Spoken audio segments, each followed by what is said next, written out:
Hi, Ron Ellis with RET. We're here introducing a new product we've created. This is called the MCCS is what we're calling it. It stands for Manual Cylinder Cutout Switch.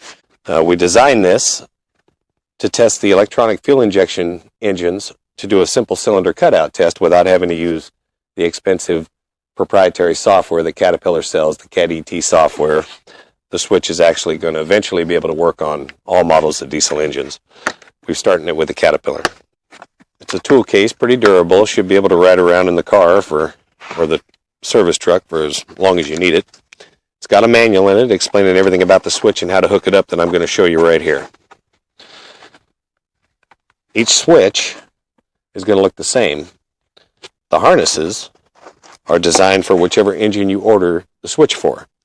You can also buy harnesses later to use the same switch with a myriad of different engines. What we're going to do is take the harness, which if you'll notice has a single connector on one end and two connectors on the other end, so you can't hardly get it wrong. And there's alignment notches. They plug in only one way to the switch, and now the switch is ready to be connected to the engine.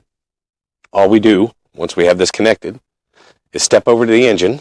Here we're looking at the side of a C12 Caterpillar engine. This is a pre-ACERT, and you'll notice that the fuel injection harness from the engine connects to the rocker housing right here. All I did was unplug that from the rocker housing.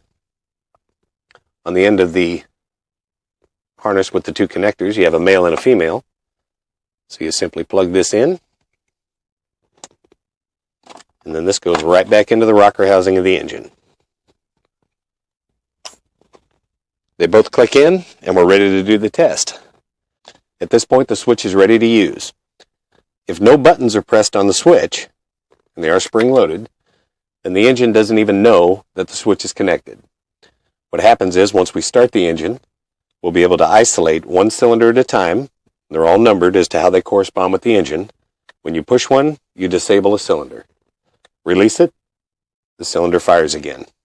You can go right on through the line, and when you find the button you push that doesn't make the engine stumble worse, you've located your cylinder that isn't firing and causing the miss. So we're going to start the engine up and let you see how it works. Ready to do the test. I'm going to have my son start the engine. Go ahead, boo.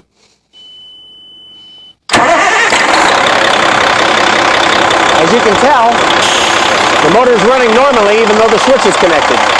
That's because if no button is depressed on this switch, the computer and the engine have no idea the switch is even in the circuit. Nothing happens until I start pressing buttons. So all we're going to do is test for cylinder 1 to see if it's hitting.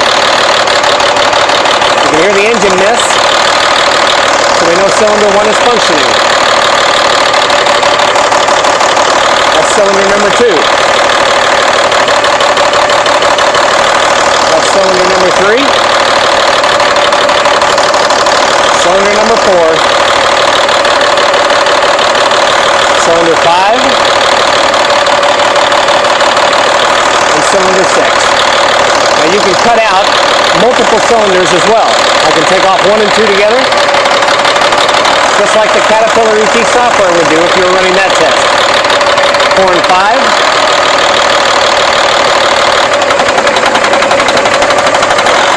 That was running on just cylinder number 2 and number 5. Any combination you want to pick. That way you can test the strength of the cylinders. All this is really designed to do is let us know which cylinders are not contributing. So if the engine is missing, this switch is going to narrow down exactly which cylinder has got the problem. We can pop the valve cover off and go right to the trouble spot. Okay, once you finish running the test, by now you've identified which cylinder on the engine was not contributing by pushing the buttons, and so you know where to go. So it's real simple, just like when we put it together. We disconnect the harness from the switch. We disconnect the harness from the injector harness, from the rocker housing. Now our tool is out of the loop. We just plug in the factory harness right back where it was. Well, that's it. this makes it the easy part. You can go from an engine missing to figuring out which cylinder is missing in literally a couple of minutes. That's the easy part. That's what we wanted to show you today. It's a simple tool we created. You can buy them or even just look at them closer if you want to check them out at retmccs.com. If you're a mobile mechanic and you want to be able to start doing injectors again instead of sending all of your customers to the dealer every time they got an engine that's missing, this is going to open that door for you. We use it here all the time. It's a reliable tool. It's made here in America. Everything in it is far exceeds what it needs to do what we're asking it to do here. If I had a little more time, I would try to drive over one with a truck because I think it would probably stand up to that. But the point is, it'll ride around in your toolbox, it'll ride around in your service truck, it'll ride around in the cab of the truck for years. It'll be there when you need it. And it's a quick, easy way to get you on board doing these types of repairs, cylinder repairs, or troubleshooting cam followers or cam lobes or bent push rods or anything else without having to go through a bunch of nightmares, spend a bunch of money. Again, the website is retmccs, and we hope to hear from you soon.